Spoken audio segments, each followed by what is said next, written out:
मेरा नाम मुकुंद दवे है,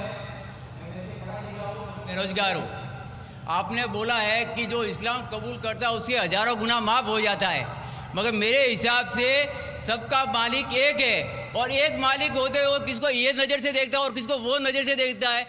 हिंदुओं को माफ़ नहीं करेगा और जो इस्लाम धर्म स्वीकार करता है उसको माफ़ कर देगा। ये कौन सा ऊपर वाले का कानून है जो मेरी समझ में नहीं आ रहा है। बहुत अच्छा सवाल, बहुत अच्छा सवाल। मालिक एक तो सारे इंसानों के लिए अदल भी एक होता है। बहुत अच्छा सवाल, बहुत अहम सवाल।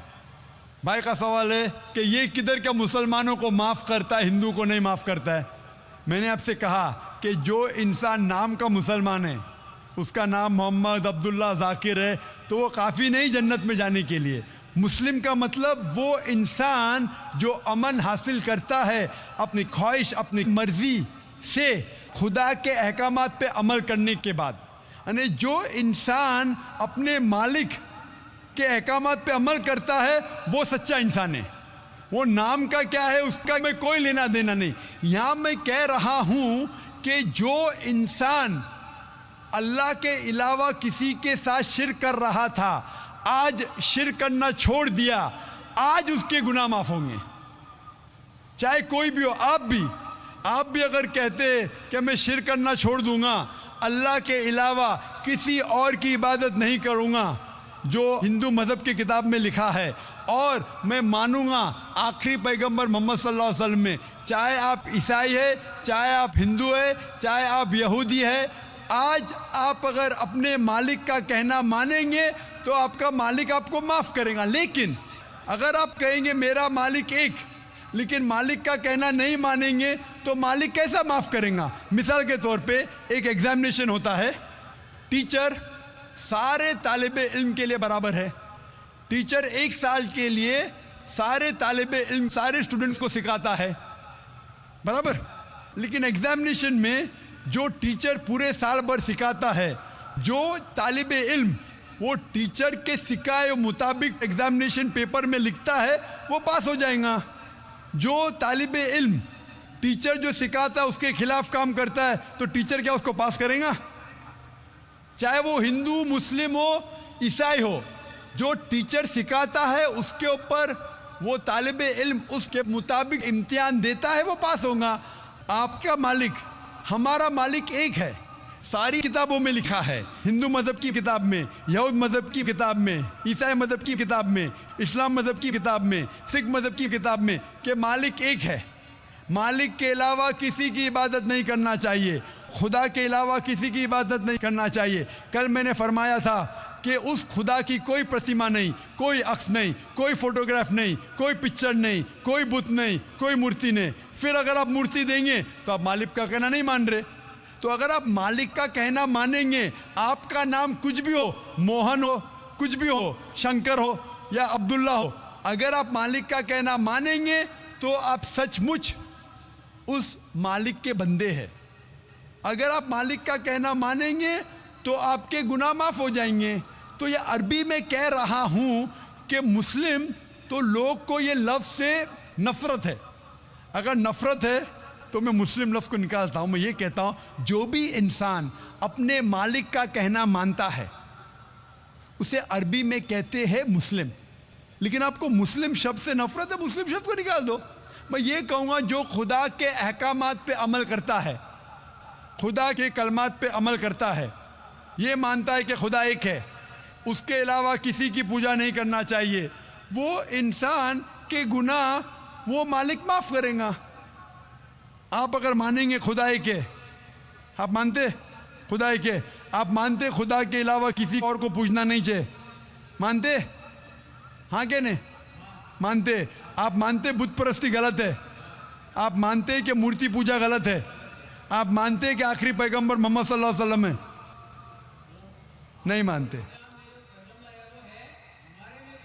बोलते हैं जैसे शिव शंकर को पैगंबर बोलते हैं, जैसे साईं बाबा को ये सब जो पैगंबर हो गए, ये हर फरिश्ते ऐसे ऐसे आते गए। आपने मेरी 15 तारीख की तकरीर सुनी?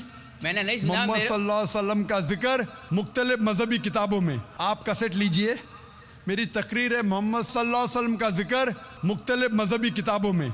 इसमें मैंने साबित किया हूँ कि मजहबी किताब बदलने के बावजूद सब मजहबी किताब में लिखा है कि आखिरी पैगंबर आने वाले हैं। उस आखिरी पैगंबर का नाम है मोहम्मद सल्लल्लाहु अलैहि वसल्लम। आप हिंदू मजहब से ताल्लुक़ रखते? हिंदू मजहब की किताब में लिखा है, भविष्य पुराना पर्व 3 खंड 3 अध्याय 3 श्लोका 5 से 8 में लिखा है भविष्यवाणी मोहम्मद सल्लल्लाहु अलैहि वसल्लम की। आप पढ़ेंगे भविष्य पुराना पर्व 3 खंड 3 अध्याय 3 श्लोका 10 से 27 में मोहम्मद सल्लल्लाहु अलैहि वसल्लम का जिक्र है। आप कुंडब सुक्ता पढ़िए, अथर्वा वेद में लिखा है, किताब number 20 him number 127 shloka number 1 से 14 में लिखा है मोहम्मद सल्लल्लाहु अलैहि वसल्लम के बारे में। आप पढ़िए अथर्वा वेद किताब नंबर 20 अध्याय नंबर 21 श्लोका नंबर 6 और 7 में मोहम्मद सल्लल्लाहु अलैहि वसल्लम का जिक्र है। मोहम्मद सल्लल्लाहु अलैहि वसल्लम का जिक्र है साम वेद में अहमद जैसा, साम वेद उत्तर चिक मंत्रा नंबर 1500 लिखा है। यजुर्वेद में अध्याय नंबर 31 श्लोका नंबर 18 में। आप पढ़ेंगे ऋग्वेद किताब नंबर 8 अध्याय नंबर 6 वर्ष नंबर 10 में।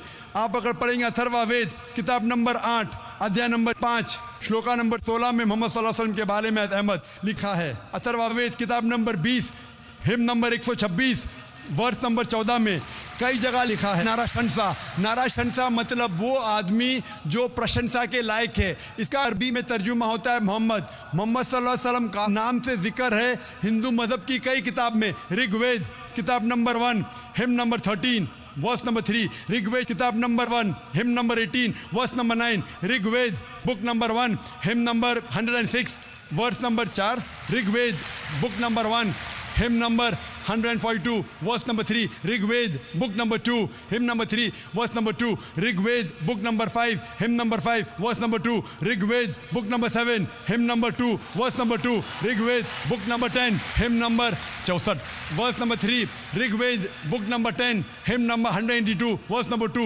Yajurveda chapter number 20 verse number 55, Yajurveda chapter number 20 verse 37, Yajurveda chapter number 20 verse 57, Yajurveda chapter 21 verse number 31। मैं सिर्फ हवाले दे सकता हूँ आपकी किताबों में से सिर्फ घंटों तक जिसमें लिखा है मोहम्मद सल्लल्लाहु अलैहि वसल्लम आखिरी पैगंबर है।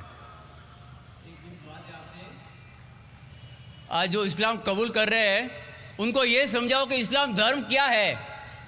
उनको वो समझ में, मेरे भी समझ में नहीं आ रहा था इस्लाम बोलते किसको है। आपने कहा कि जो लोग इस्लाम कबूल कर रहे हो उन्हें समझाओ इस्लाम धर्म क्या है। आप नहीं समझे, वो लोग समझे इसलिए तो इस्लाम कबूल किए। आप भी समझेंगे तो आप भी कबूल करेंगे। ये 10 रोज़ा कॉन्फ्रेंस जो था, हमारा मकसद था बताने के लिए सारे इंसानों को इस्लाम क्या है। ये मीडिया जो इस्लाम को पेश कर रही है ये तोड़ मड़ोड़ के पेश कर रही है। हमारा मकसद ही था बताने के लिए सारे इंसानों को इस्लाम क्या है। अगर आप इस्लाम को नहीं अब तक जाने तो बेशक कबूल मत करो। जब भी पहचान लेंगे इस्लाम को तो इंशाअल्लाह आप भी शहादत देंगे। मेरी दुआ है अल्लाह सुब्हानहू व तआला से, उस मालिक से कि आपको हिदायत दे कि आप ये माने कि अल्लाह एक है, अल्लाह के अलावा कोई माबूद नहीं और मोहम्मद सल्लल्लाहु अलैहि वसल्लम आखिरी पैगंबर है। मैं कहूँगा वॉलंटियर से कि आपको मेरी DVD दे, मोहम्मद सल्लल्लाहु अलैहि वसल्लम का जिक्र मुख्तलिफ मजहबी किताबों में, उसमें सारे हवाले हैं और एक खुसूसन तकरीर है मोहम्मद सल्लल्लाहु अलैहि वसल्लम का जिक्र हिंदू मजहबी किताब में, सिर्फ हिंदू मजहब में। आप उसको देखो और इंशाअल्लाह आप इस बात को तस्लीम करेंगे आज नहीं तो कल कि अल्लाह एक है, उसके अलावा कोई माबूद नहीं और मोहम्मद सल्लल्लाहु अलैहि वसल्लम आखिरी पैगंबर है।